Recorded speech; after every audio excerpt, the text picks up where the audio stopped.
Hi, Jeremy. Hey Michael, Good evening. How are you? I'm good. I'm good. Long time no see. I know, right? I Yeah, know. I don't think I've seen you in about 2 years. Yeah, Yes. In person, we haven't met in yeah, yeah, yeah, close to 2 years. That's yeah. We haven't. I think my last major memory was the Coconut Grove with project management. yeah. That is the last time I set my eyes on you. So, It's bizarre. good to see. It's I haven't thought about it, but I think you're right. Yeah. It's been a while. It's It been a while. It's been a has while. been. So It has been. we just have a minute more and then we zoom right in. Sure, sure. Yeah. Funny enough, this But is the first time. This is the first time I've done an Instagram live, so I didn't even know what to do. really, I Yes. can't believe I it. I have never done this before.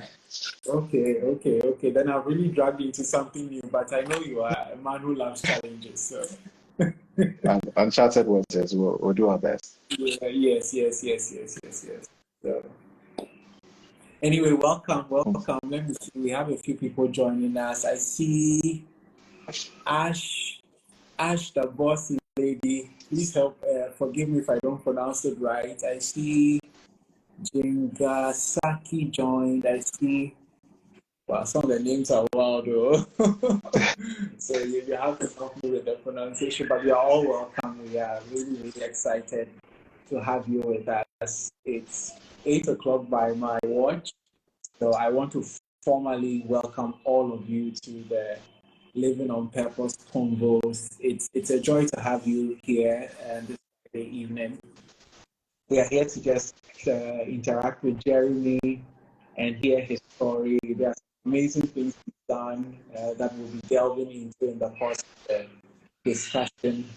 But very shortly, I'll also introduce him. But while we do that, I'm Michael, lead coach at Quainoo. And Quainoo, we are committed to helping people in three main areas: the mind, purpose, and leadership. Everything we do is centered around that. Even these concepts that we have are designed to inspire people and move them to their purpose. And I'm really excited to have Jeremy here with me. And most of you may not know this, but he's had a very busy week. There was travel, there were sessions, but he's made time to be here with us. So I'm really humbled to have him here. But before Jeremy says anything, I'm going to introduce him and tell you a bit about Jeremy, and then we'll zoom right into our discussion. So Jeremy Quainoo is a digital finance professional with over a decade of experience in the banking and fintech industries. Jeremy is currently the head of Africa Banking Partnerships and Ghana operations at Jumo. He has a passion for innovative digital strategies to advance transformation and inclusivity in the emerging market. Jeremy is a distinguished Toastmaster, and that's how we actually met. For those of you who don't know, Toastmasters is an organization that helps people develop communication and leadership skills. And Jeremy has also spoken at several global events. Most recently, he delivered a keynote in Las Vegas during a global financial brand forum on the future of fintech.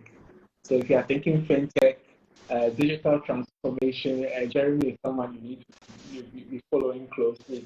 And Jeremy enjoys creating and sharing informative content.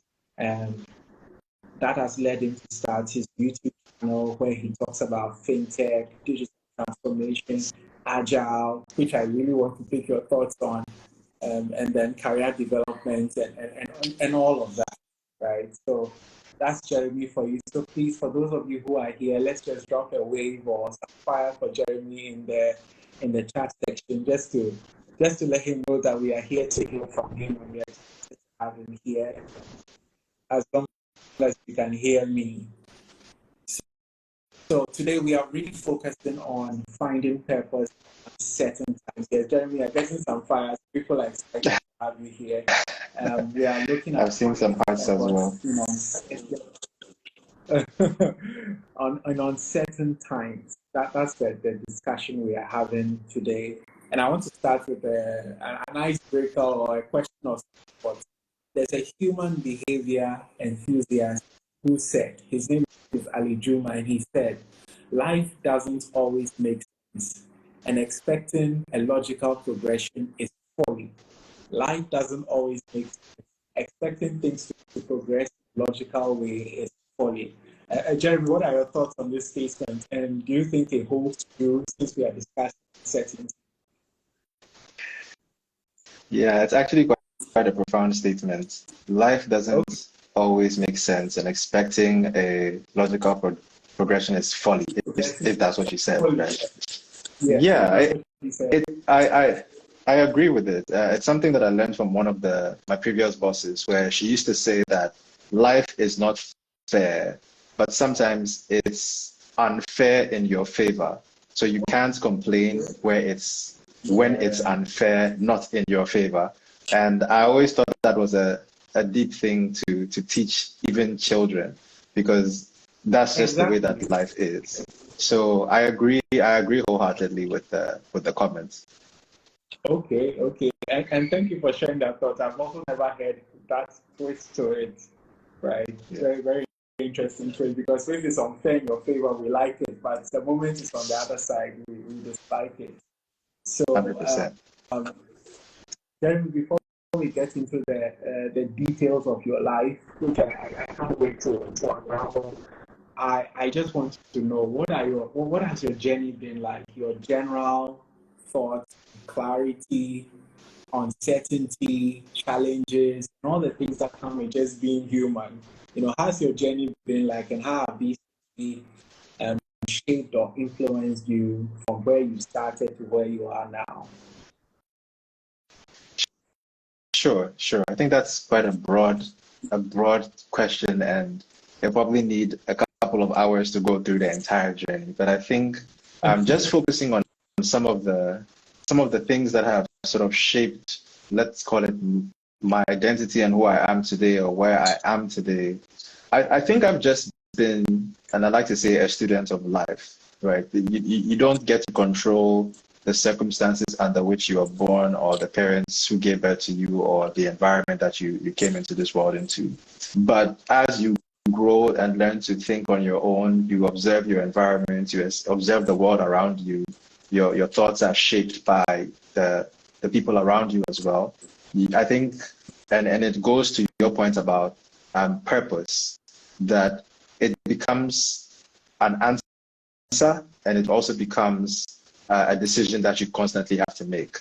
So essentially, at a certain point, you begin to find what you think you are here for, which I assume is the whole premise of what purpose is. Why am I here? What am I supposed to be doing? What am I supposed to be directing my passions or my time at?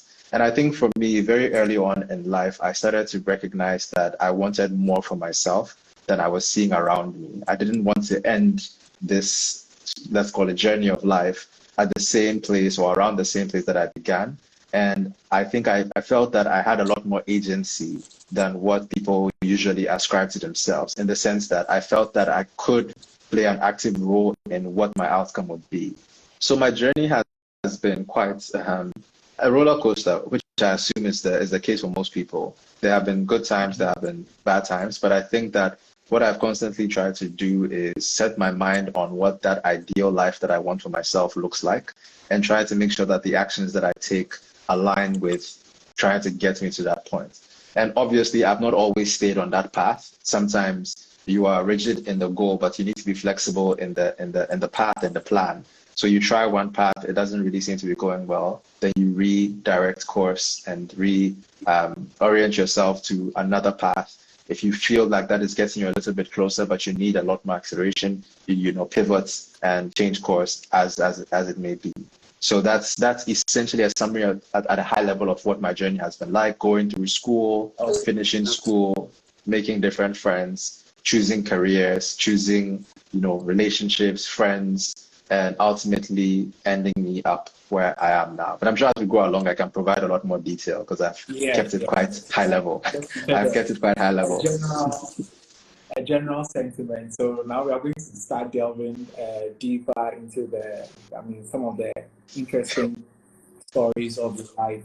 And I want to start with something that I saw this week. It had to do with the Vikings. And the Vikings are people who used to be pirates, and they used to sail the waters over 1,000 years ago. And the interesting thing about the Vikings is they will be on the waters when it's extremely dark, but they had devised a mechanism to make sense of where the sun was. So they had something called a sunstone, and they will point the sunstone into the sky, even when it's dark or the sun is hidden. The sunstone helped them identify where the sun was. And once they could identify where the sun is, even in the darkness, they could figure out where they needed to go. And when I heard that story, immediately just thought reminded me of what we are going to discuss. Because lots of times we feel that way in our lives.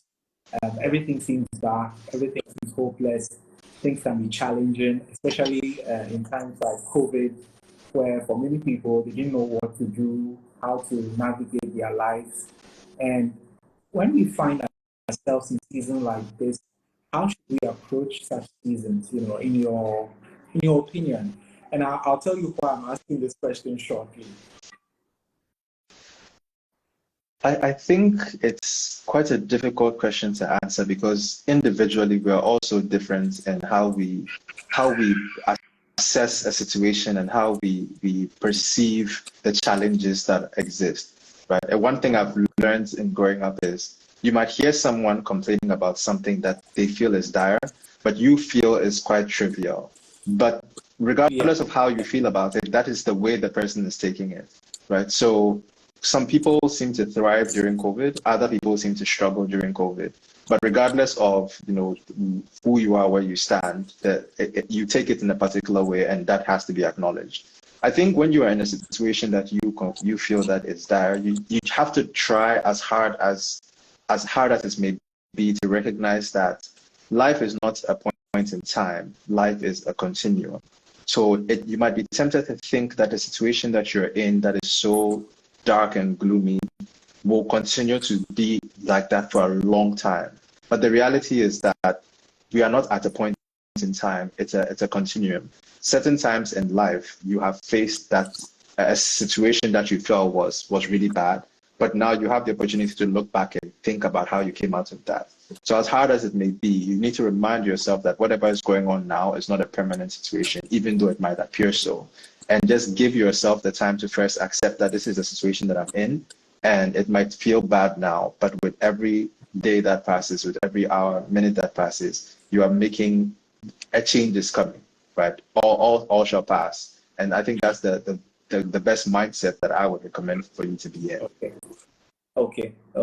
So now I'm going to tell you why I asked that question, because I was just looking at your journey in Ghana. 2020, started off well, but then in March, the COVID pandemic hit us.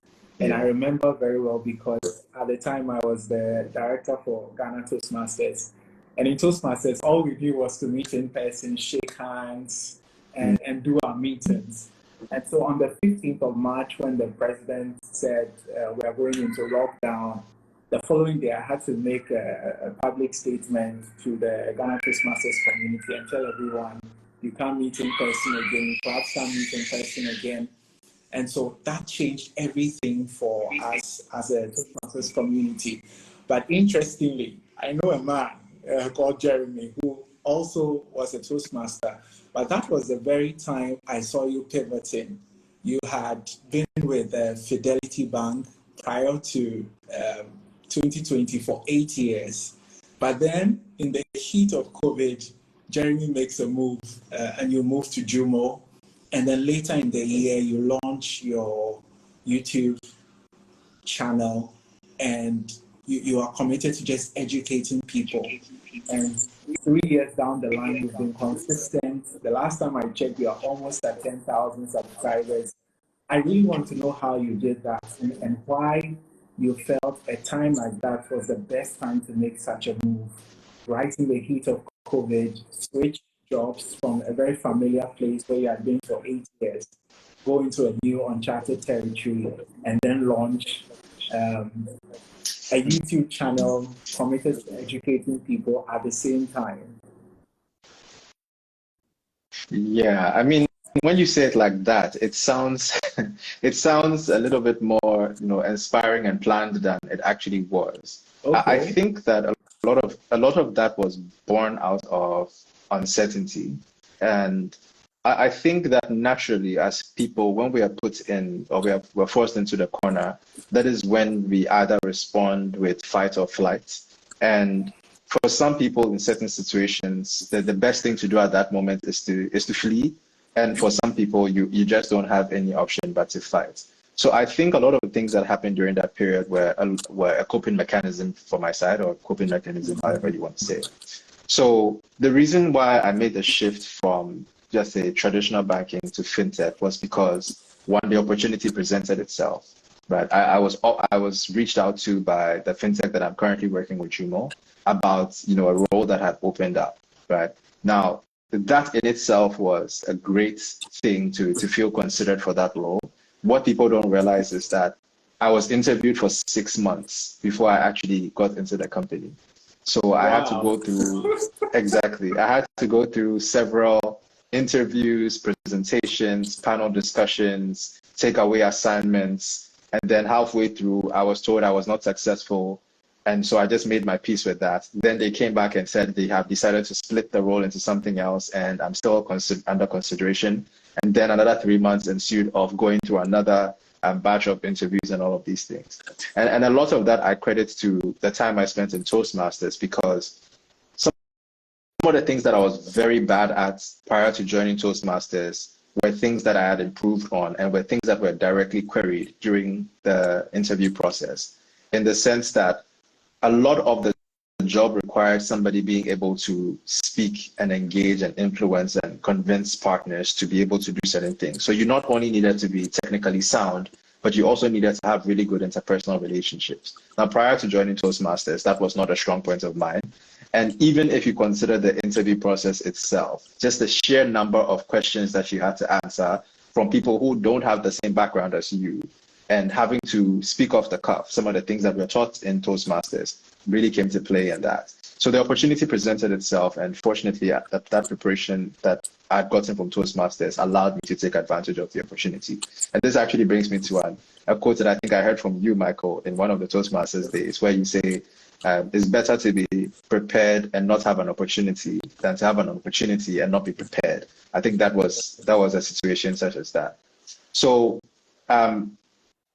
what followed from that was the typical challenges that come with going into a new field altogether, and just as the fear.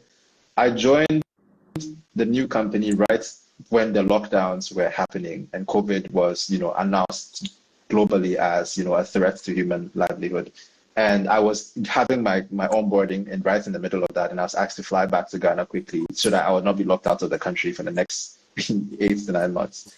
And now you have to now engage people online without having ever met them in person, and build relationships online. It was a completely uncharted territory. And what comes with that is the imposter syndrome, the constantly questioning yourself to basically tell yourself that you are meant to be here, you do have some value to add. So the mindset there was just understanding that things don't happen by chance. You have agency in any situation, and the actions or inactions that you take going forward are what are going to determine whether you successfully make it out or not. So that was the process for the transition.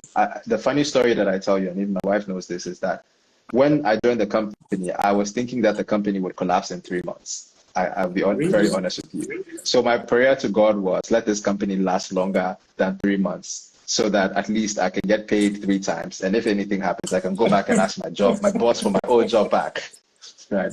But thankfully, I think it's been about 3 years and 3.5 years, and I'm still there, and we're still going strong. So No, probably. why do you feel like it was sold out in 3 months? What was happening?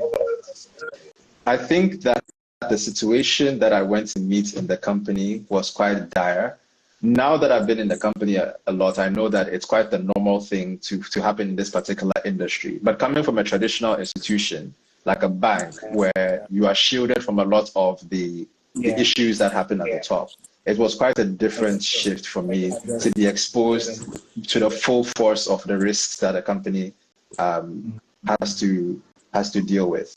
So it was quite jarring, and obviously it got my mind and my imagination thinking. Plus, you also have a family and livelihood to think of, so you need to just plan in advance.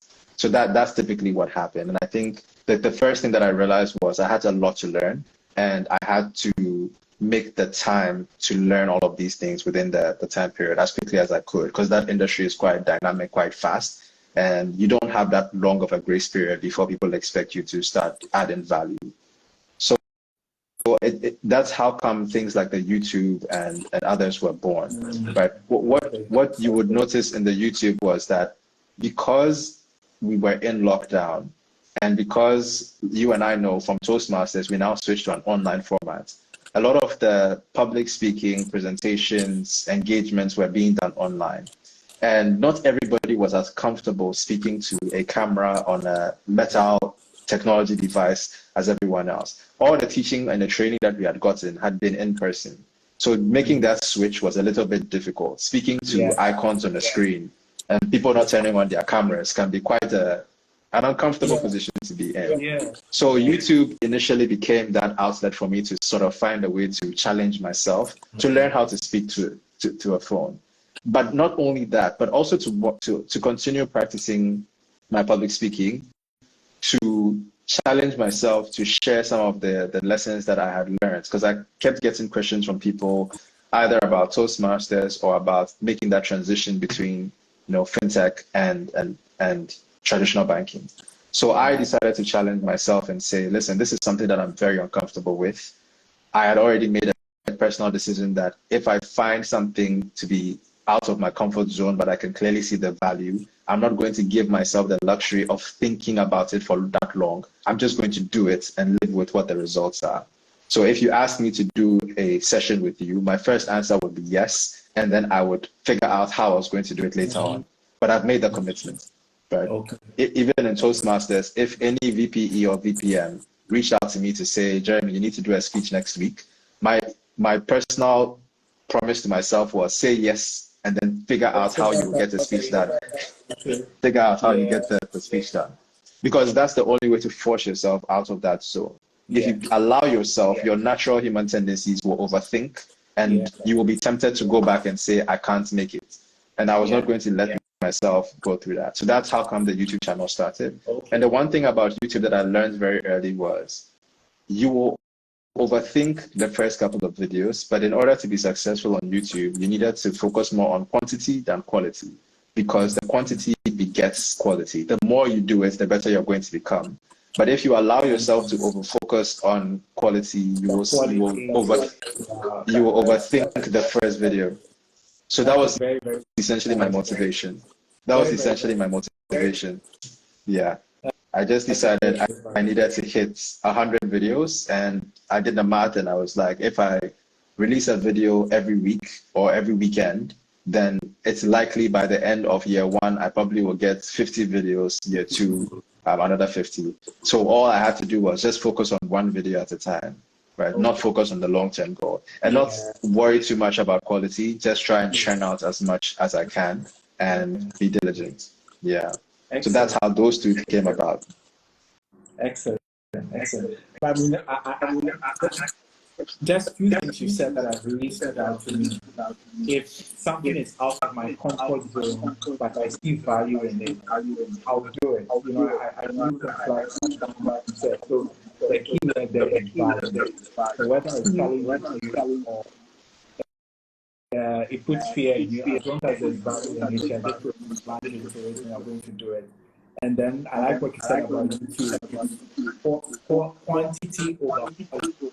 Because as you focus on the quantity, the quality is going to come. Very, very well noted.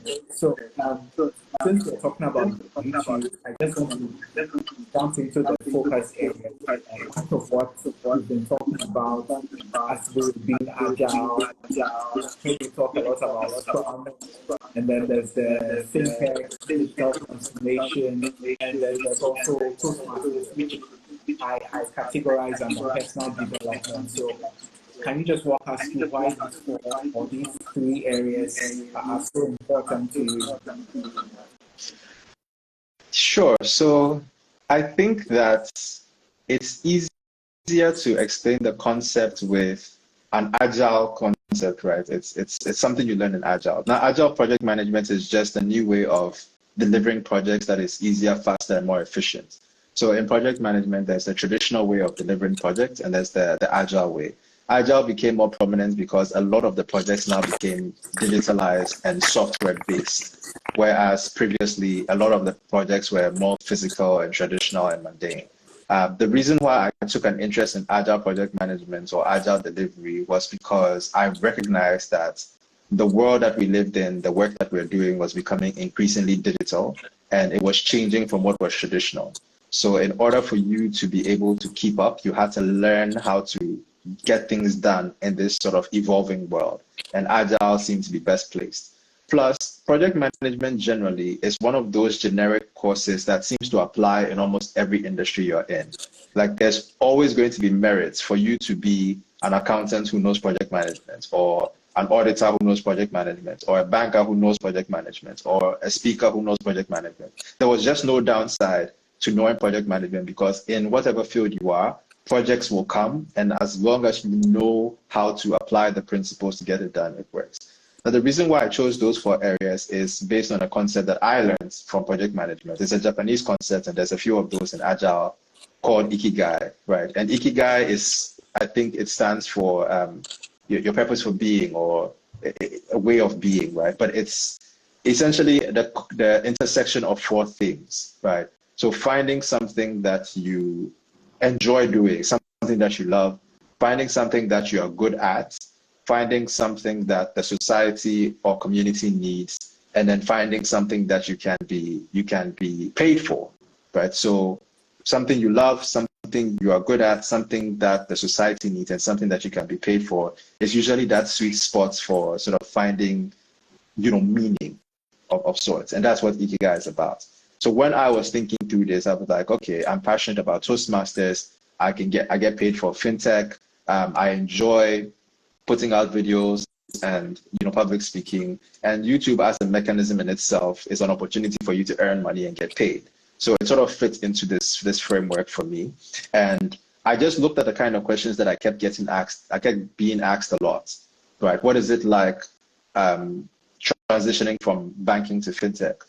How do I improve my public speaking? What is this Toastmasters thing? Do you guys the usual questions we get at Toastmasters, do you guys toast bread? Like, how does toasting bread help your public speaking? Just those questions. And I realized that I had to keep repeating it every single time somebody asked me. So I decided, why don't I just make videos on the merits of Toastmasters? What it's like transitioning from banking to fintech, personal productivity, personal development, the things that I'm actually passionate about, and agile project management, Scrum, people asking about that and how it fits into their traditional working lives. So I felt like I'm still learning about these things, but I don't need to become an expert before I share what I'm learning. So let me share in the process of learning. And in the process, I think if you can teach something, then you really understand it. So as much as I was trying to give value, it was giving me value. And then I just decided to be consistent with it. So that's how come those topics came about primarily. Okay. There's a particular YouTube channel, particular video that you released where you were talking about your former boss at and you titled it Mindset, Mindset, and I think Skill Set, right? And because you're talking about finding purpose in uncertain times, I just want you to touch on the value of mentors and coaches in times when we are not set, in times when there's difficulty. How do these people come in to help us? Sure, I think that's a really great question. And it's really great for me because I was one of those people who was fundamentally opposed to having mentors and coaches. I just didn't think that anybody understood me well enough to be able to mentor me or coach me. I always felt like every time I engaged with a potential mentor or coach, rather than trying to help me on my journey, they seem to want to make me follow their journey or do things the way they did it because they assumed that their endpoint would be mine. And so initially I didn't really find that as a valuable sort of relationship to have with someone. Sorry, Michael, are you there? Your camera just... Yeah, I'm here. Okay, sure. Yeah, so what I was saying was that initially I wasn't really too keen on the whole process of mentoring. But I think Toastmasters taught me a lot about the value of mentoring and the right way to go about it, and the fact that you can... It's almost like going to church and saying that you didn't enjoy the church service because you saw a lot of sinners who are there and that annoyed you, rather than focusing on the value that you went there to get from the preacher in itself, or in him or herself. So I think that's what I was doing, and I quickly found out that there was value to be made. Now, the former boss that you spoke about, who taught me about the concept of heart set, mindset, and skill set, was one of the people who I think has stretched me the most in my career, but also molded me into the kind of person that I was. Because the person, her standards were just very high. What she used to do was she used to see a lot more in you than you could see in yourself, and she held you to your own standard. So I know I'd even gotten into fights with her because I felt like even people who were higher up than I were not being held to the same standard. Why are you not holding your directors to that standard? But I'm just a lowly officer and you keep on expecting me to do a lot more than that. And it took a while for me to recognize that she was holding me to the standard that I displayed. I had come in and told her that I want to be this person, not in 10 years, in 2 years. So she was holding me to that standard and I just did not recognize it. And it is in those times where she allowed me to debate with her that she would teach me things like the heart sets, mindsets, and skill sets. She could tell that I had the ambition, but she felt that the direction needed to be. And so that relationship evolved into a mentor-coach relationship without me even recognizing that that is what it had become.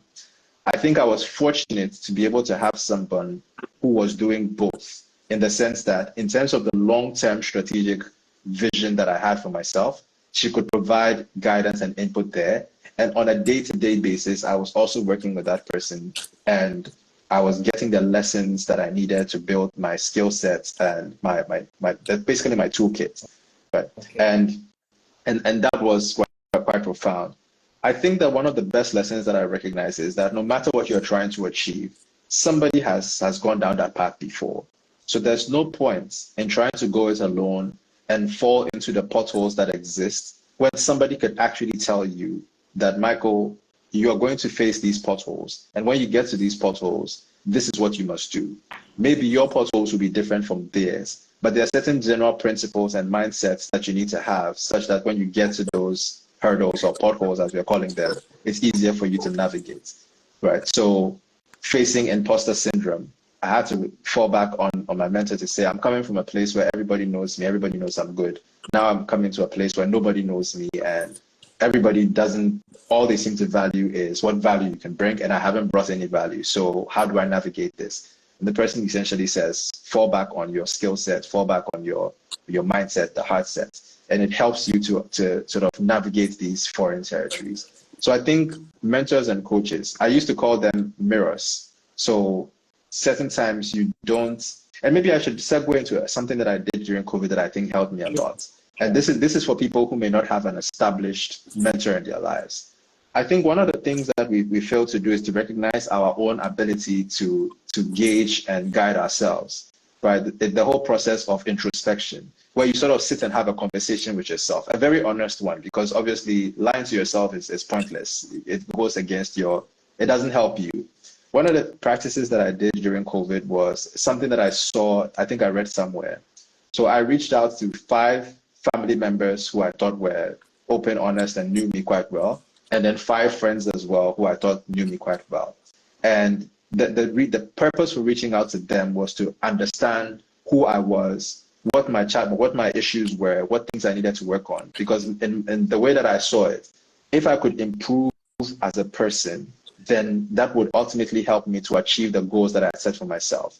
But if I didn't even acknowledge that as a person I had flaws or gaps, then there's no way I could move forward, because I will keep hitting a wall and not recognizing that maybe it's not my skill set that is lacking, but it's actually personality traits or behaviors that I'm carrying along that I don't know. So what I did was I asked each of them to tell me what they thought my strengths were and what they thought my gaps and my weaknesses were. But I gave them a limit to what they could say positively, and I gave them a limitless opportunity to give me the negative feedback. But you also have to put in a caveat to let them know, because not everybody is comfortable giving you feedback because they don't know how to take it. So I had to say, listen, you telling me what you don't like about me is actually going to help me improve for me. I'm not going to hold it against you. I'm not going to change my attitude or anything towards that. I need your help because I want to improve as a person. So 5 family members, 5 friends, and I asked them, tell me what you think I'm good at and my strengths are, limited to just 3 points. But tell me what you don't like about me. What do you think are going to be the things that limits me going forward? And you have an unlimited number that you can give me. And I kid you not, it was one of the hardest things to do, because people were very people were very blatant and direct. And it was very hard to take some of the feedback and accept it. I read some of the comments and I felt like people were talking about somebody else. And I know that this person knows me, but I could not place why this person was saying this was an issue that I had, right? So eventually, after I got that initial 10 people giving me feedback, I extended it and got 5 more people, so 15, then 20. And what I decided to do was to list out all the negative feedback, all the positive, and try to find the common themes that run through, because I realized that every single person said something that was similar to what somebody else said. And then I had to sit down by myself, look myself in the mirror, and be honest with myself that you can't have 20 people all indicating the same issues about you and then be selfishly or stubbornly say, this is not me, I won't accept it. Yeah. Exactly. And then I decided, okay, the thing that I need to do is to work on these things, because I had a way that I wanted it to be described. And as long as I was not seeing that, then I had work to do on myself. So then that became sort of the benchmark that I go back to and say, am I this way? Right? All the negative feedback or sort of the critical feedback that I got became sort of you call it like a North Star for me to go back and say, am I actually being described with the adjectives that I want? Or am I still this way that, those who gave me honest feedback told me about? Right? And also being able to train that emotional maturity, because if you don't have emotional maturity, you can't accept that feedback, because it was brutal, it was honest, and it was from people who know you. So you can't say all of them are lying. And so you take it one at a time and say, every time I look at this comment, it gets me angry. Being a leader, being a mature person requires me to accept that this is the way that I am perceived, and this is what I need to work on. Right? And I think that helped me going forward in my career, because it made it easier for me to accept feedback and criticism and actually work on it, right? Rather than just hearing it and dispelling it. Sorry. Okay. Yeah. Okay. Thank you for sharing that, Jeremy. I was just going to point to you that there's a question very soon. I'll take some questions from the comments that are coming through for you. Sure. But before that, I just want you to just tell us some of the defining moments of your career. So when you cast your mind back from Barclays, Fidelity, to where you are currently, what are some of the moments that have really been pivotal in your journey? Just a few of those standout moments, and then I'll start taking questions from the audience. Sure. I think there's a saying that you learn more from the failures than you do from the successes. So when I actually do look back at, defining moments in my career, even in my personal life, I think that it's always been times that I felt like I had fallen short or I had failed. So starting first with my career, I think when I first started working after national service, I was working in a department where usually after national service, they would keep the guys who they thought were really good. Now, when I compared myself with those that I entered with, I thought at least in the top 5 I would be picked. But funny enough, when it got to the end of our national service, the company policy changed. And this is at Fidelity, where they said they were no longer going to take on permanent staff from national service. You would only be taken as a contract staff. That was not my plan at all. That delayed, the progress that I wanted. So I decided to find another route to become a permanent staff by going the route of becoming a management trainee. And so I applied for the program, made it all the way to the end of the program, and then I was rejected. And I did not think I was going to reject it just because of how I had planned it in my head. So even when I got the feedback that I had been rejected, I actually went back to the company that was doing the recruiting to go back and ask them, why was I rejected? I don't understand. Like, tell me why. Yeah. I remember that I drove there, not even planning to have driven there. I was having lunch and the question kept on going on in my head that why was I rejected? And I found myself in my car and I was driving there and I asked the person. And the person's answer, and I still remember it till today. I actually met her on a trip one time and I asked her, did she remember what she told me? That it wasn't what you didn't do well. It was what other people did better than you. So don't think that you did anything wrong. You did everything right. There were just others who did it better than you. And it really stuck with me. And I decided that then I'm going to apply again because it was a yearly program they were running. And this time I applied externally, not as staff, but as an external person so that they wouldn't say you've already been rejected once. And I actually tried to convince other people who I knew had applied the previous year and didn't make it to let us reapply. And absolutely nobody was interested. They just didn't want to go through that trauma of being rejected twice. So I did it by myself. And fortunately, the second time I made it in. And yeah. And I think that was a defining moment because I kept on thinking to myself that if I had to go through that rejection again, it was going to be very difficult. And nobody else wanted to do it. So I had to do it myself. And I think that's really what gave me the confidence that failure isn't always a bad thing. And it's really about, they say it's 10% what happens to you and 90% how you react to it.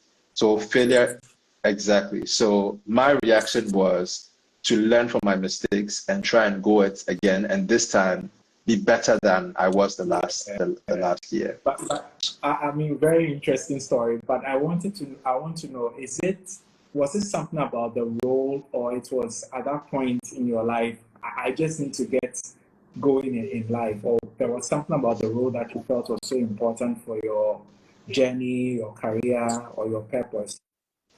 So initially, it started off for shallow reasons, right? If you're national service and you get confirmed, you make more money. You make enough. You start to get allowances, all the perks that come with, being a permanent staff. Yeah. But then after that, it also became that I honestly did not know what I wanted to do within banking. And that particular role gave you the opportunity to rotate through multiple departments. Okay. So my thinking was, at least if I can go through several departments, I'll know where I best fit in. And it's the only opportunity to do that. So if there's anything I can do to make use of this opportunity, then let me do it. That's really what it became. So being very honest, I wanted to make more money and I wanted that opportunity for exposure. So that was one defining moment. I think that's a very honest answer. You wanted the money, but I like what you said. At the end of the day, you are going to move around the various blocks within the organization and find where you fit them. So at this point, was anything fintech or anything tech in your mind at the time? You weren't thinking about all of that? No. I didn't even want to be in banking at the time. It was just the only option that wasn't available to me at the time. So I was just going to make the most of it. It wasn't in my mind. Yeah. Okay. I think the second defining moment would be the realization of how far being able to communicate will get you in your career. Okay. I think that was the second defining moment in my career when I began to recognize that a lot of people were progressing much quicker than others and much quicker than me. Not because they were the smartest, not because they were the hardest workers, not because they were the most talented, but simply because they were either the most confident when it came to speaking or the most articulate in conveying their thoughts, or just be simply having the confidence to speak up. And I had noticed it a few times where I would look at certain people in key positions and I say this with the greatest of respect and humility, but their expertise did not really show. You couldn't tell why this person was in the position that they were just solely based on expertise. Then I noticed that these people just spoke a good game. They spoke confidently. They were either the boldest or the loudest in the room. They portrayed themselves as more than they were, and it was mostly because of the way that they communicated. So there was a defining moment where we had a meeting that people were not too happy with, and somebody passed a comment to me and said, "The guys that we have just met don't know anything. All they know how to do is talk. So they talk and then they convince people that they know something. And those who actually know don't get the opportunities that they got."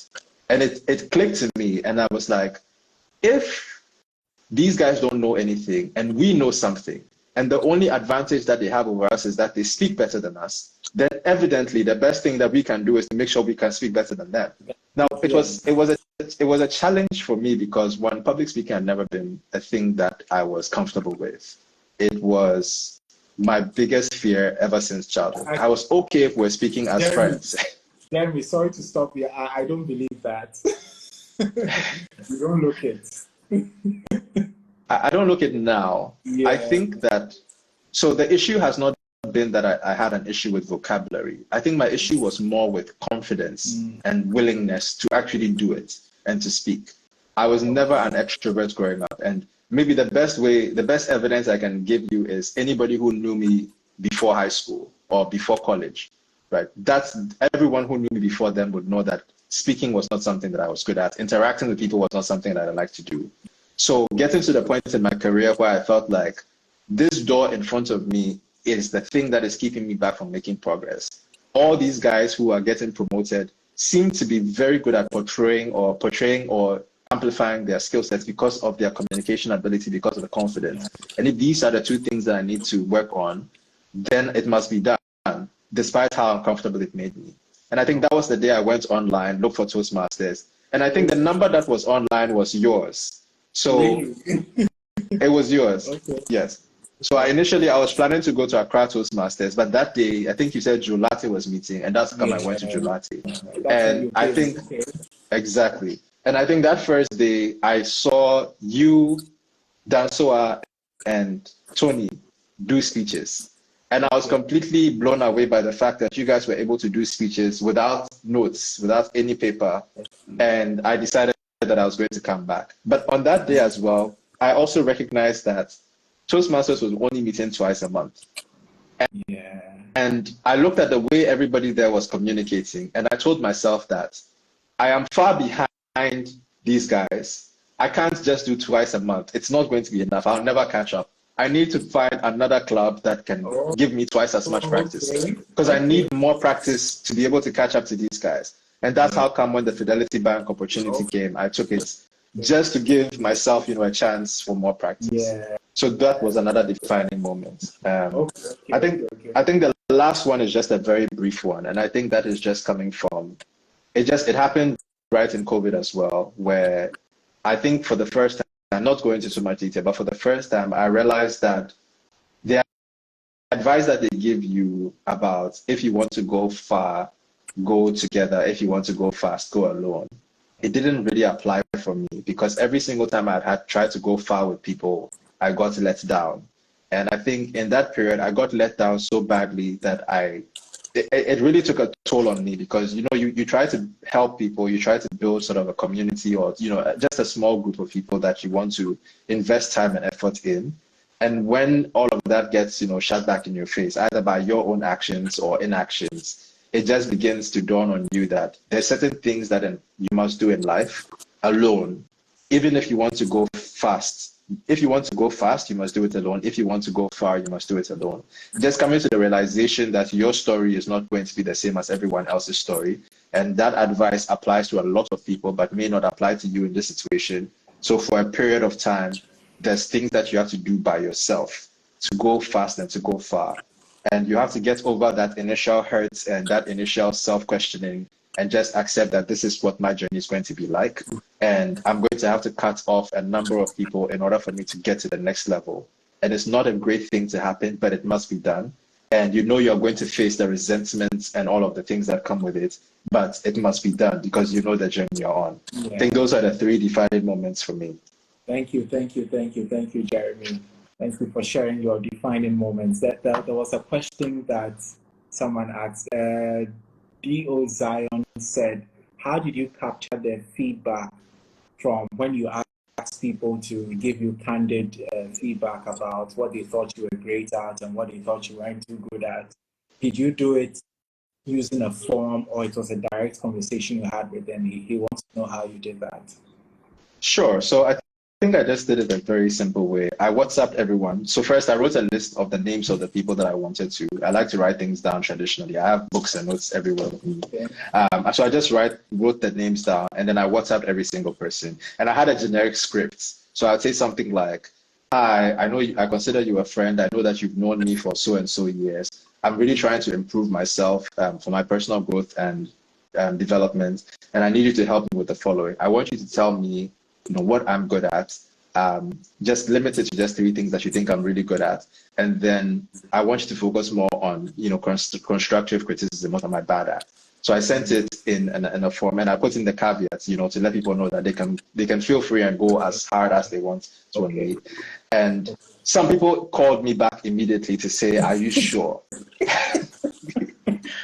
Are you sure you want me to do this?" And I was like, "Yes, I'm sure." Right. I knew my siblings. They didn't ask me if I'm sure, because they had been waiting for an opportunity to tell me for a while. Exactly. Okay. Then what I did was, every time they responded, I needed it to be uniform. So people would respond in sentences, people would just put adjectives. I captured it on a PowerPoint slide, basically. I would just copy and paste every single answer that I got and put it under positive, negative, and then I even took away the names of the people who said it. I just grouped them in categories. And so as the feedback came in, I just compiled it, and then I just took a look at the screen and then went through the emotions that come with that for a while, just to ingest it. Right? There are people who even started sending me the negative feedback and said, "I'll continue tomorrow," and came back the next day and continued. And yeah, continue. So was that? Wow. Yeah. It was that deep.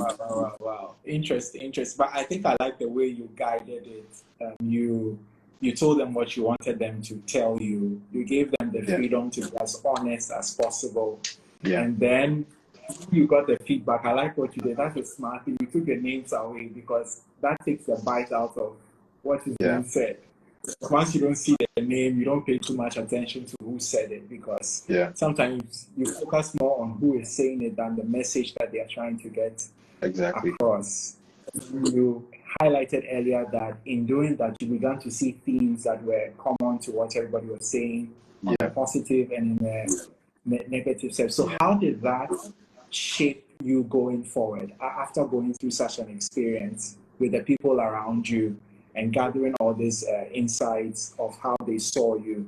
Because I'm asking this question because there are 4 concepts of self that I usually talk to people about, and what you have done is actually known as the blind self. So the blind self is like what people see about you that you don't see. Some of the things they say you may know, but a lot of times you are completely oblivious to it. So when people told you your blind self, and you became aware that, all along I'm walking around with this either baggage or these issues around me, and I didn't know, how did you use that to redefine yourself and position yourself better before these people, and even for people who wouldn't bother giving you feedback? Sure, that's a brilliant question. So I think that the first thing was to go through the emotions, like just accept that this is how I feel about it. Some of them make me angry, some of them make me sad, some of them are just confusing. Let me just accept that this is what it looks like. And then once you begin to know that the themes, and you begin to identify the areas that you obviously need to improve in, either literally improve or come across better, because you may think that this is not how I actually am, but for some reason, this is how people are perceiving me. So I'm not showing people how I actually am. So how do I correct that? Right. And that is one of the things that I think YouTube was good for. Right. I've noticed that I was known for different things. I wasn't known for the thing that I wanted to be known for. Right. And if you look at my history, some people knew me as Jeremy the model, Jeremy the basketball guy, Jeremy the antisocial guy, Jeremy the banker. And I kept on thinking, but none of these things are the things that I actually want people to know me by. I would much rather people respect me for my mind than for any of the other superficial things. So then you decide that, okay, what is the action to take here? And then you notice that, okay, one of the best ways to build your brand is to YouTube helps with that, right? People know you because you put out content on the things that you're necessarily at. But I think one of the best actions that I took was I made a commitment to myself to not delete that list and to constantly go back to it and use it as a benchmark, right? To go back to it every month and say this particular thing. And one of the things that I felt like was a theme that run through was everybody said I was impatient. And I accepted it. I just didn't know it was that much of a big deal for everyone. Because, being impatient leads to you, sometimes coming across as condescending and sometimes not being a good listener. So just the fact that I was perceived as being impatient had lots of branches that emanated from that. So then it became, okay, now I need to research on how to be impatient. And I mean, some of the guys were quite gracious because they would explain to you, you are impatient in this way, but in this other way, you are very patient. So it's annoying that we know you can be patient, but in this particular situation, it's almost like you just won't be. Exactly. So then I know that, okay, it's not like I'm 100% impatient. I am impatient about specific things and I need to work on that because people don't like it. And I don't want to come across that way either. So it's not just about what they want. It's also about whether I want that for myself, and I did. And so you begin to research and say, how do you become, more patient? Breathe in the situation. Stop constantly looking at the time, right? Stop benchmarking things. I used to do this thing where I know how fast or how quickly it would take me to do something. So I expect other people to do it the same way. And you have to constantly remind yourself that this person is also good at this and you are terrible at that. And the person doesn't do that to you, so why would you do that to them? So it was just that maturity. Then going back to the people to say, listen, have you noticed any change in me since we had this discussion? And then being willing to hear people say, you've improved slightly, 2%. And I'll be like, okay, what would you want to see before you would say 50%? And they will tell you that, okay, actually, you're more like 20%. I have seen that you've changed so and so. But just getting the feedback to keep you on track with that. Yeah. So that's the one thing. And then, like you said, the blind spot has been unveiled. So in various situations where I would act a certain way, I would just make a mental note and say, listen, this is the thing you're supposed to work on. This is the opportunity to work on it, right? You know how they said that when you pray to God and ask for him to take something away, he doesn't just take the thing away. He creates opportunities for you to take it away. Yeah, exactly. So that's what happened. Okay. Interesting. There's another question here for you from Sybil. Sybil says, how do you still produce value despite your goal to produce quality? These words are tricky. Quantity over quality content on your YouTube channel. How do you still produce value despite your goal to produce quantity over quality content on your YouTube channel? Sure. I think that's a really good question, and I think the answer to that is not complex at all. So for something like YouTube, because of that initial, roadblock of overthinking, imposter syndrome, the best thing you can do is just take your phone. All my videos on my YouTube channel have been recorded on my phone. Just take your phone, make the first video, 100%, all on my phone. Take your phone, record yourself talking. And one of the things that people don't recognize that they find difficult to do is to listen to themselves speak.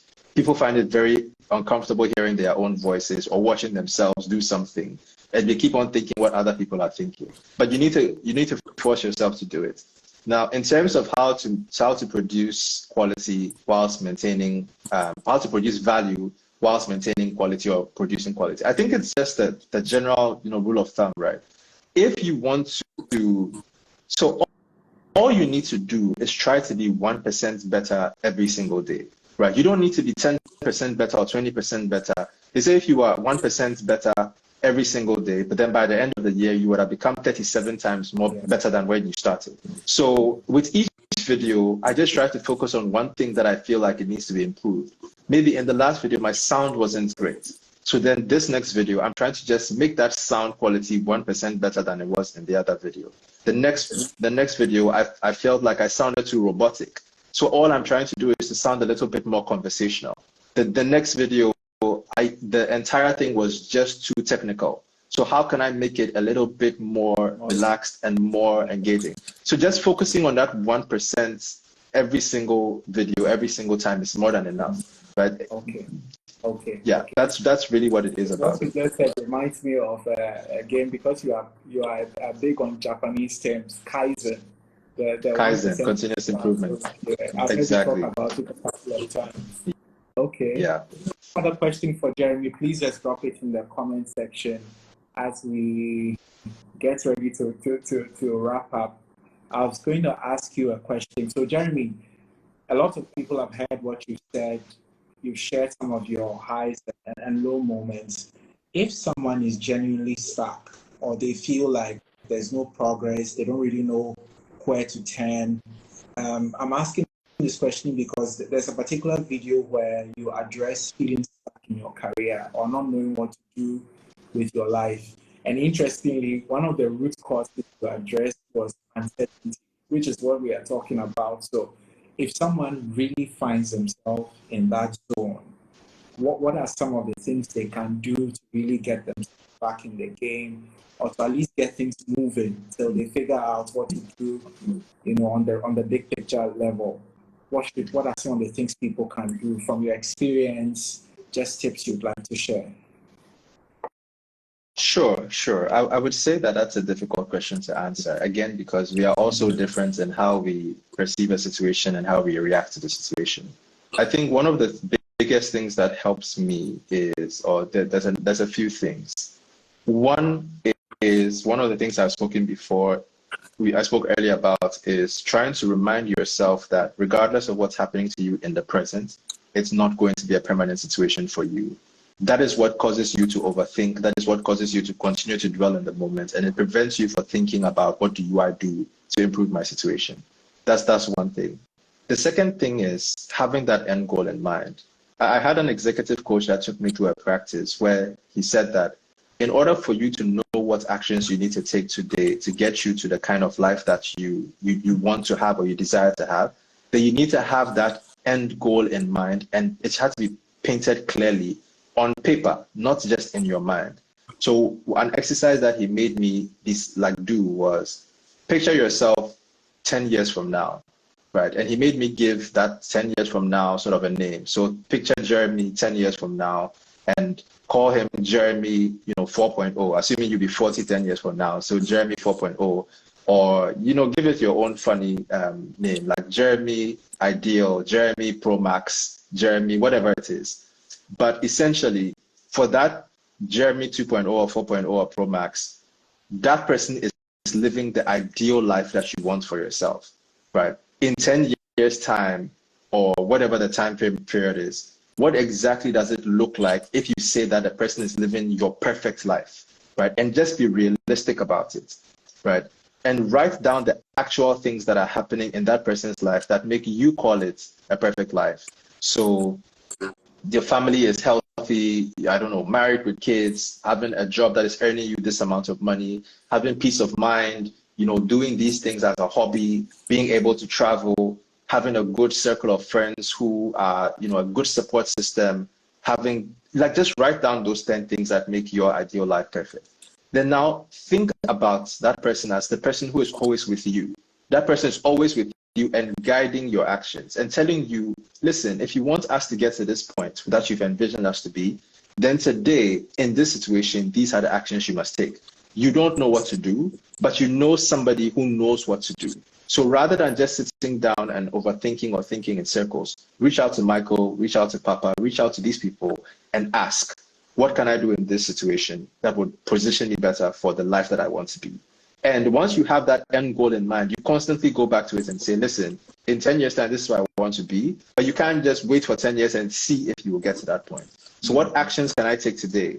And that all goes in line with the purpose. So knowing that, okay, that is the end goal. And so my actions or inactions today have to be purposeful.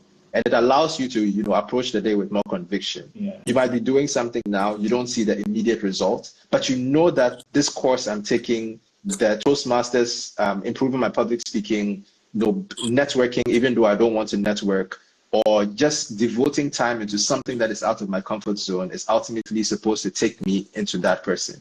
And so these are the daily actions that I might take, and you build them into habits, and they help you in those times of uncertainty. Because now your mind is is uncertain and you don't really know what to do, but now you build certain habits. So you basically have your body on autopilot. Right. It's very difficult to sort of put out a video on YouTube every single week. Yeah. But because you know that it's ultimately supposed to get you to a certain destination or a goal, even when I wake up and I don't want to do it, because I built the habits, the whole day that I'm not doing it, my mind is always telling me there's something that you've not done, there's something you've not done. Yeah. So even if I delay by a day, I know that it will get done because it's now become etched into me. And then the results of that can be quite good. I think personally, one of the best results that I saw, and just using YouTube as an example, is that my 50th video was called "Why Fintechs Will Lead in the Metaverse," and that is the video that the organizers of the Global Financial Brand Forum saw and invited me over to come and speak. So most people think that it was a work thing. It wasn't a work thing at all. No. Wow. Apparently, the CEO was on YouTube, and then he saw the video and said, "I want you to get this guy to come speak." Oh. And honestly, when they reached out to me, I thought it was a prank. I didn't take it seriously. And it took about 6 months before I actually believed that this was actually a thing, because then I had researched the company. And it was all because, and if I had not made those initial 49 videos, I would never have gotten to that 50th video that you would have seen. But I remember that when I did that 50th video, I wasn't really happy with it because I felt like I was tired. It wasn't a video that was easy to make. It had taken so long to do. It didn't really even get a lot of views like that. So I was in a hurry to move past that video and make the next one so that I can get it out of my mind. Right. Wow. But that is what that brought that opportunity of me going to share the stage with that. So I think building that mental framework of habitual, setting that end goal in mind, and having a support system also really, really helps. So long answer to a short question. Very inspiring story about the video. And yes, what you've given us is a good framework. You've talked about learning to tell ourselves that whatever situation we are going through is not the end. It's not the end of the world. And I think that's a very, very important mind shift, because sometimes life can come at you and you think this is all there is. You won't even see the next day. But before you realize, time has gone by, the pain is not as profound as it is in the moment, and you can move on. You've also told us to have an end goal in mind, and not just wishful thinking, but something you've taken time to write. And that's so important because in the coaching world, they will tell you that the more vivid you are, your mind can't tell the difference between the present and the future. So if you are vivid in your description, your mind actually thinks you are living that experience. So then whatever it needs to do to create that reality for you, you start doing it. And that's what I like about the experience about the YouTube videos that you've been churning out. You know that it's a part of you and it's going to contribute to who you want to become. So now if you don't do the video, although it's tiring, it's challenging, you are committed to getting the video out. And of course, the results are also there to serve as milestones that spur us on, so that even when we feel like giving up, you can look back and see, I have over 100 videos. I can't give up now.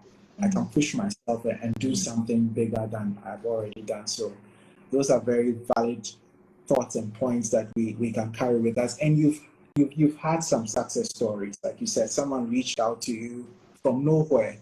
I saw you on that platform and I thought, wow, Jumo probably opened the door for Jeremy, only for you to say your video, which you sat in your living room somewhere in Ghana and just recorded, and somebody in another part of the world sees it, and all of a sudden on a global platform. And I'm going to share the link of that video here, so you can go and watch it. It's not just talk; it's a real thing that happened.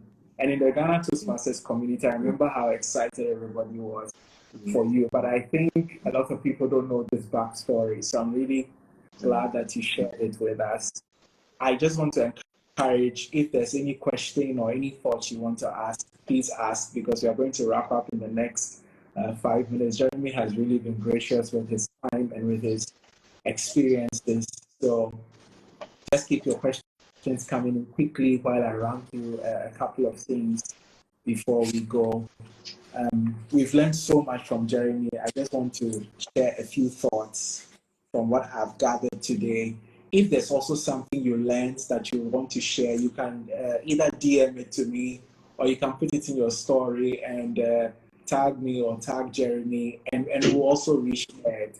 If you send it as a DM, what we'll do is compile it into a nice carousel and just share it so that anybody who was on the call, maybe missed something that was vital, can look at what you shared and then learn something from it. And for those who didn't join, they can also pick up on some of the notes and learn something for themselves.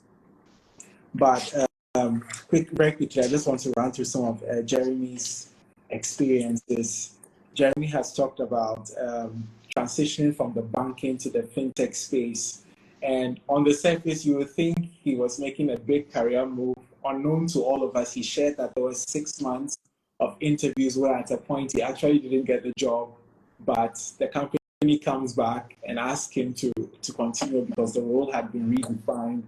And that is where the value of communication came in handy, because he spent a lot of time on calls, trying to influence and convince and just sell himself to his current employers, Jumo.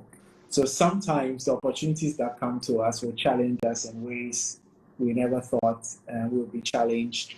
And it's for us to really dig in and push ourselves and demonstrate why we deserve the opportunity. And Jeremy also talked about his YouTube experience, and I like what he said. It's quantity over quality, but he's added a different twist to it. If you commit to be 1% better, then the quality will eventually catch up, because you keep getting better and better every step of the way. And he has alluded or told us that he didn't even use a camera. I always thought he uses cameras for his videos because they come out so well. Yet he says it's a cell phone. So at least if you're on this call, I want to believe you have a smartphone. So if you have a message, don't wait till you get the camera before you start shooting. Start telling your story, and who knows who might chance upon your story one of these days. And Jeremy's talked a lot about purpose, about challenges he's gone through, and how I think for me the highlight is the job, the banking job, where you went in internally thinking you were so certain you'd get it, but you came out and came back for it as an external person and actually got the job. That for me takes a lot of character and a lot of determination, even though at that time you didn't even know what your purpose was or what you wanted to do, but you were just determined to get in. And sometimes that's all there is to do when we are uncertain about our future. Just put your foot in, just start the journey, and then wait for things to unfold. And one thing I like to do is to liken it to what happens when we drive at night. If we're driving at night, the headlights of the car can only see so far. We don't see all the way to our home. But progressively, as we drive, the light keeps guiding us till we get to the house. And I think that's how life is supposed to be lived. Just take the step that's in front of you, trusting that as you go along, things will open up. But that leads me to a question for you, Jeremy, because I feel it's very important. And the question has to do with faith. For you, where does faith fit into all of this? You know, where was God in all of this? Because it can't be easy to do what you've done. So how does your faith guide you in this journey of life as well? I think that's my last question before you go. Yeah, I think that it's one of the most profound things to share, because I think it was one of it was actually feedback that I think I got from my wife, that people don't actually know how much of a faithful person, how much of a believer I am, because I don't come across that way and I don't lead that way. So it's quite surprising to people when they do recognize that that's the way I am. And to answer the question, faith essentially has been the foundation of everything that I've had to do. I remember that the only thing that I could point to when I was going back for the second round of interviews for the management training program was that I felt like God had told me that I will be a management trainee. So whatever had happened that I didn't get it the first time was a mistake. And it was not a mistake because that's not what God wanted for me. It was a mistake because God had done his part and said, you are going to be this. If you didn't get it, then you haven't done your part. So then it was up to me to say, you didn't rehearse enough, you didn't practice enough, you didn't improve this enough. God has told you that this is what you're going to be, but you are not doing your part, right? And I always say that God has already blessed you. God has already put it in the cards that this is who you are going to be and this is how. God only has plans for your good. The rest is on you. So you pray as if God is going to do everything, but you act as if it all depends on you. Because God will not hand it over to you on a silver platter, right? He won't make life easier for you. He will give you the strength to endure the harder one. So for me, in every endeavor that I have pursued, even in the most trivial things, even if it's just a flight that I've done several times, God has to be involved. It's just been my belief that I'm here, and the things that have happened for me are not by chance. If I look at the way my life has gone, there's definitely a higher purpose and a higher power that has been orchestrating a lot of things. There were things that I was extremely bad at, but right now people can't even remember that he was very bad at these things. And there were positions that I had never been exposed to, but now people think that is just how I've been. And none of them have been of my doing. So once you understand that, it keeps you grounded. And even in the hard times, it gives you comfort because you recognize that even where I am, I was not supposed to be. Somebody put me here. So regardless of what is happening around me, I know that I'm not alone. And, you just let your faith lead. And that is my way of recharging. When I begin to recognize, I tell my wife that I feel like my powers are going, then it means that my relationship with God is becoming strained. So I need to go back and go and recharge and say, God, listen, yeah, I feel that my powers are going because there's a little bit of distance coming between us. Please, can we get back to the relationship that we had? I just also feel that your relationship with God is a personal one, and the way that you and him engage has to be shaped and crafted by you and him, not just the generic way that everybody goes about it. So faith is foundational to everything that I do. Wonderful. Thank you so much for sharing that aspect of your life with us. And I think it's a crowning moment for everything that we have discussed. In the midst of it all, there is God. And I like what you said, that pray like God will do everything, but act like it all depends on you. I think that's a very, very good posture to have, so that we don't miss out on things that we are supposed to do, and then hope that God will do it. And then as of God, he's faithful, he will always do his part, but we are the ones who usually complicate the process. So thank you so much for sharing that. I read a few comments and then we call it a night. Joanne says quantity begets quality. Good takeaway. Quainoo Data says, I love his self-audit process. I'm going to adopt it. And Ashta Boss Lady says, life is unfair, but it can be unfair in my favor. That's a good one. Yeah, that's a key takeaway for me as well. I just need to be prepared for when that time comes. That's good. So I think we're going to let Jeremy off the hook here, but we won't do that without saying a big thank you to you. Jeremy, I'm so grateful. I know you've had a busy week. I said it earlier and I have to stress it again, but thank you for making time. And Jeremy admitted that this is the first time he's doing a live, so I think for being his first time, he deserves a round of applause. Let's all show Jeremy some love, because this is a first experience for him. But I know this isn't the last. Knowing Jeremy, this is a new challenge that he's going to ride like never before. So I'm looking out for many more that I can join and also listen to you talk and share your story. And Ikea Santiva says, shedding the weight when it needs to be. And Dasi, please help me with your name, or Dasi Puno says once we acknowledge the God factor, we can work wisely. That's absolutely true. 100%. So Jeremy, thank you. 100%. Everybody supporting you here. Thank you so much for the Thank you so time. much for having me. Thank you so much. Thank you more.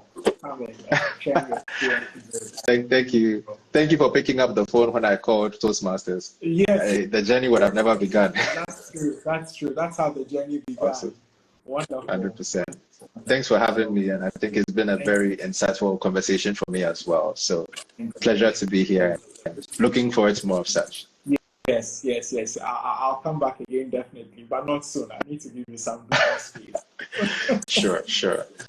All right. Thank you for me. And you're most welcome, Dansoa. You too. Bye. Dansoa, yes, that's Of course. Yeah. All right. Okay. Bye.